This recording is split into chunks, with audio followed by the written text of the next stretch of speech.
سلام سامعین، آپ کے اپنے channel Eliya reads and review پر حاضر خدمت ہے حمید فریدی سیریز کا یہ ناول عورت فروش کا قاتل پارٹ 2۔ پچھلے پارٹ میں ہم نے سنا کہ حمید اور فریدی الیکشنوں میں آئے ہوئے ہیں۔ آج کل فریدی کے پاس کوئی کیس نہیں ہے تو حمید کے بہت زیادہ مجبور کرنے پہ وہ اس کے ساتھ تفریح گاہ میں آیا ہے، جبکہ اس کو ان سب چیزوں کا کوئی شوق نہیں ہے۔ پہلے دونوں نمائش میں گئے اور اب الیکشنوں میں آئے ہیں۔ حمید کو نیا ایک اور عشق ہوا ہے جو کہ شہناز نام کی لڑکی ہے، اور اسی سے ملنے کے لیے حمید الیکشنوں میں آیا ہے۔ ارے یہ شہناز کس کے ساتھ ناچ رہی ہے؟ حمید نے ایک جوڑے کی طرف اشارہ کر کے بولا تھا۔ فریدی ادھر دیکھنے لگا۔ ایک خوبصورت سی لڑکی ریشمی شلوار اور فراق میں ملبوس ایک جامع زیب نوجوان کے ساتھ ناچ رہی تھی۔ فریدی اسے غور سے دیکھ رہا تھا۔ جب دونوں ان کے قریب سے گزرے تو شہناز نے مسکرا کے حمید کو کچھ اشارہ کیا۔ حمید نے منہ پھیر لیا اور فریدی مسکرانے لگا۔ آخر ہو نا سودیشی، فریدی نے طنزیہ لہجے میں کہا تھا۔ برخوردار، اگر ان لغویات کا شوق ہے تو یہ سب برداشت کرنا پڑے گا۔ وہ تمہاری بیوی نہیں ہے کہ تم اس پہ جھنجلا رہے ہو، اور پھر یہ تو مغربی تہذیب کا ایک اہم جز ہے۔ کوئی بھی عورت کسی کے بھی ساتھ ناچ سکتی ہے۔ ناراضگی کی کوئی بات نہیں ہے بھائی، اگلے راؤنڈ میں تم بھی ناچ لینا اس کے ساتھ، فریدی نے کہا تھا۔ میں اب نہیں ناچوں گا۔ کیوں؟ بس اب میرا دل نہیں چاہتا، آئیے واپس چلیں۔ کیوں بھائی، پھر آئے کیوں تھے؟ عجیب آدمی ہو، میں یہاں نہیں ٹھہروں گا۔ میں تو نہیں جا سکتا، فریدی نے کہا اور سگار سلگا لیا تھا۔ خیر پھر تو مجبوری ہے، حمید نے آہستہ سے کہا۔ گھبراؤ نہیں، مجھے تمہاری محبوبہ سے کوئی دلچسپی نہیں ہے۔ میں تو اس آدمی میں دلچسپی لے رہا ہوں جو کیا نام ہے اس کا، ہاں جو شہناز کے ساتھ ناچ رہا ہے۔ حمید فریدی کو حیرت سے دیکھنے لگا۔ کیا تم نے اسے پہلے کبھی دیکھا ہے؟ فریدی نے حمید سے پوچھا تھا۔ نہیں۔ اس کا نام رام سنگھ ہے اور یہ انتہائی خطرناک آدمی ہے۔ خود کو کسی ریاست کا شہزادہ مشہور کیے ہوئے ہیں، لیکن دراصل ایک خطرناک مجرم بھی ہے، فریدی نے سگار سلگا کے بولا تھا۔ یہ سب آپ کیسے جانتے ہیں؟ عجیب احمقانہ سوال ہے بھائی۔ ارے میں ان حضرت کو نہ جانوں تو کون جانے گا؟ میں عرصے سے اس کی طاق میں ہوں۔ مجھے شبہ ہے کہ آج کل یہ لڑکیوں کا بیوپار کر رہا ہے۔ ذرا یہ تو بتاؤ کہ یہ شہناز ہے کون ہے اور کیا کرتی ہے؟ یہ تو مجھے نہیں پتا کہ یہ کس خاندان سے تعلق رکھتی ہے، لیکن میں یہ جانتا ہوں کہ یہ ماڈرن گرلز کالج میں لیکچرار ہے۔ تمہاری ملاقات اس سے کیسے ہوئی تھی؟ 2 ماہ قبل جب میں 10 دن کی چھٹیاں گزار کے گھر سے واپس آ رہا تھا تو یہ مجھے ٹرین میں ملی تھی۔ ہم دونوں کمپارٹمنٹ میں تنہا تھے، اسی لیے ایک دوسرے سے شناسائی حاصل کرنے میں دقت نہیں ہوئی تھی، اور اس کے بعد سے اکثر ہم دونوں یہی ملتے رہے ہیں۔ کیا وہ جانتی ہے کہ تمہارا تعلق محکمہ سراغ رسانی سے ہے؟ نہیں، میرے بہت کم جاننے والے اس سے واقف ہیں۔ یہ اچھی عادت ہے۔ دونوں خاموش ہو گئے۔ شہناز اور رام سنگھ ایک دوسرے سے باتیں کرتے ہوئے ناچ رہے تھے۔ شہناز ہنس ہنس کے اس سے کچھ کہہ رہی تھی اور وہ طرح طرح کے مضحکہ خیز منہ بنا کے سن رہا تھا۔ پہلا راؤنڈ ختم ہو گیا۔ کچھ لوگ سائیڈ میں بیٹھ کے سستانے لگے اور کچھ بار کی طرف چلے گئے۔ شہناز بار بار مڑ کے حمید کی طرف دیکھ رہی تھی۔ اسے ایسا لگا کہ شاید حمید اس کے پاس آئے گا، لیکن جب اس نے دیکھا حمید اپنی جگہ سے ہلا بھی نہیں تو وہ خود ان کی طرف آئی۔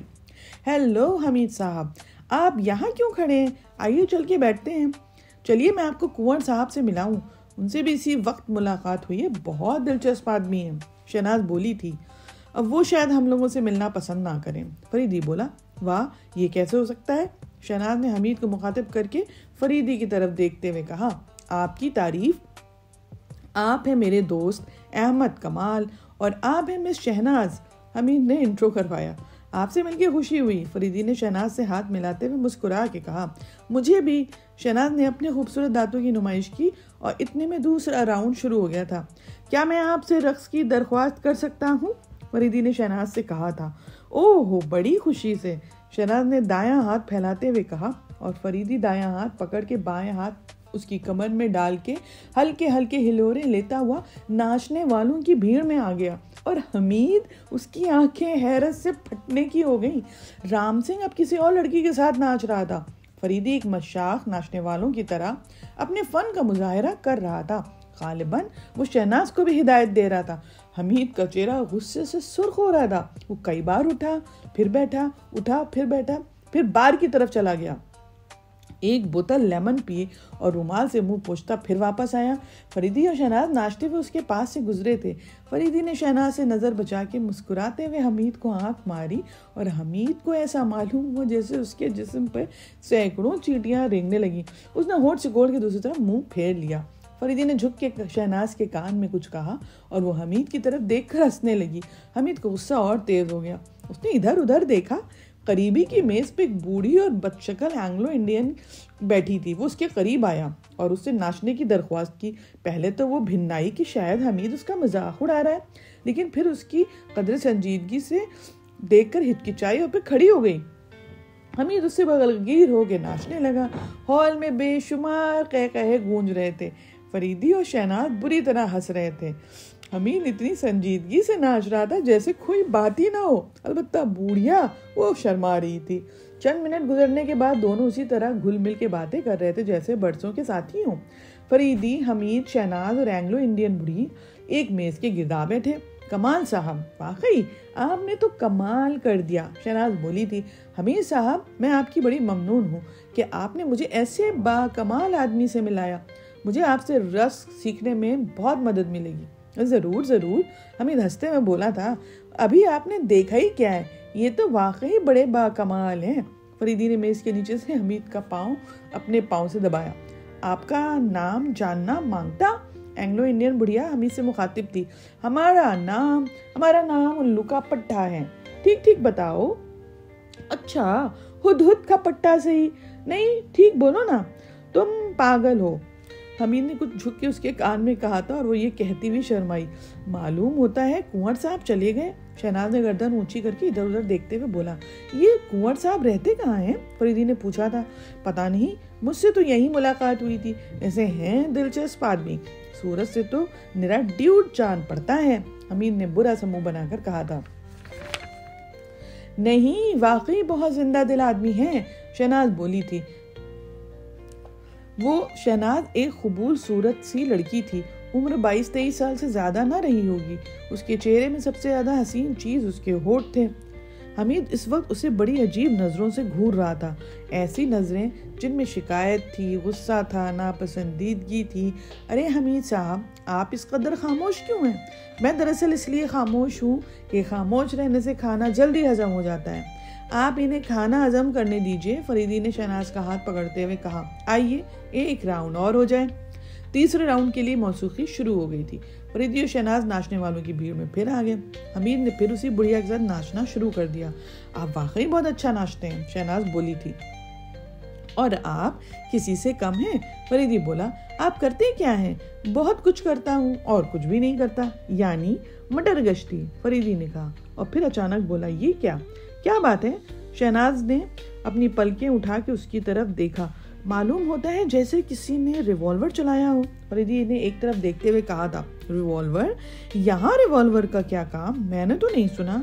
ساز بہت اونچے بج رہے ہیں۔ شہناز نے اپنا سارا بوجھ فریدی کے کندھوں پہ ڈال دیا تھا۔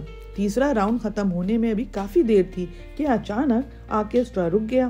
ناچنے والے حیرت سے ایک دوسرے کا منہ دیکھ رہے تھے۔ ہوٹل کا مینیجر گیلری میں کھڑا چیخ رہا تھا، خواتین و حضرات، مجھے افسوس ہے کہ آج کا پروگرام اس سے آگے نہیں بڑھ سکے گا۔ کیوں؟ بہت ساری آوازیں آئی تھیں۔ ارے یہاں ایک آدمی نے ابھی خودکشی کر لی ہے۔ حال میں سناٹا چھا گیا۔ پھر اچانک مختلف قسم کی آوازوں سے ملنے عجیب قسم کی بھنبھناہٹ گونجنے لگی۔ سب لوگ ایک ایک کر کے جانے لگے تھے، حتیٰ کہ تھوڑی دیر میں پورے ہال میں صرف 8-10 آدمی رہ گئے تھے۔ حمید، فریدی، شہناز کے علاوہ ہوٹل کے ملازمین تھے۔ تو ہم لوگ کس لیے رکے ہوئے ہیں؟ شہناز نے پوچھا تھا۔ بدتمیزی تو ضرور ہے، لیکن شاید آپ کو تنہا واپس جانا پڑے۔ مجھے مینیجر سے کچھ ضروری کام ہے، اس لیے مجھے اس کا انتظار کرنا پڑے گا۔ کوئی بات نہیں، بھلا اس میں بدتمیزی کی کیا بات ہے؟ اچھا بتائیں، ہم پھر کب مل رہے ہیں؟ یہ رہا میرا کارڈ۔ فریدی نے اس سے کارڈ لے لیا جس پہ اس کا پتہ لکھا تھا۔ شہناز چلی گئی تھی۔ واہ استاد واہ، آپ نے تو کمال کر دیا۔ اس طرح اگر اپنا ارادہ تبدیل کرنا تھا تو کسی اور پہ نظر عنایت کی ہوتی۔ عشق پر زور نہیں ہے آتش غالب، کہ وہ آتش ہے غالب۔ فریدی نے گنگنا کر کہا تھا، خدا خیر کرے، چھوڑو آؤ دیکھیں کیا معاملہ ہے۔ فریدی نے دروازے کی طرف بڑھتے ہوئے کہا۔ برآمدے میں کافی بھیڑ تھی۔ کمرہ نمبر 3 کے دروازے پہ 2 کانسٹیبلز کھڑے ہوئے تھے۔ فریدی اور حمید کو دیکھ کے دونوں سلام کرتے ہوئے ایک طرف ہٹ گئے۔ حمید اور فریدی کی نظر جیسے ہی لاش پہ پڑی وہ چونک گئے۔ کمرے کا منظر حد درجہ متاثر کن تھا۔ ایک آرام کرسی پہ لاش اسی طرح پڑی تھی جیسے مقتول بیٹھے بیٹھے ٹیک لگا کچھ دیر کے لیے اونگ رہا ہو۔ اس کا دایاں ہاتھ جس میں پستول تھا اس کی گود میں تھا، بایاں ہاتھ نیچے لٹک رہا تھا۔ حمید اور فریدی نے ایک دوسرے کی طرف معنی خیز نظروں سے دیکھا۔ یہ تو وہی کنور ہے جو ابھی شہناز کے ساتھ ناچ رہا تھا، حمید نے آہستہ سے فریدی کے کان میں کہا۔ فریدی نے اس کا ہاتھ دبا دیا تھا۔ یہ بےحد خوبصورت سی داستان یہاں پہ روکتے ہوئے آپ سے گزارش ہے، چینل یقیناً آپ سبسکرائب کر چکے ہیں، ہر آلٹرنیٹ ڈیز پہ چیک کر لیے، لوگوں کے ساتھ شیئر بھی کیجیے، خاص طور سے ان کے ساتھ جن کو اردو سے محبت ہے اور جو ہیلدی انٹرٹینمنٹ کی ڈوز پسند کرتے ہیں۔ شکریہ۔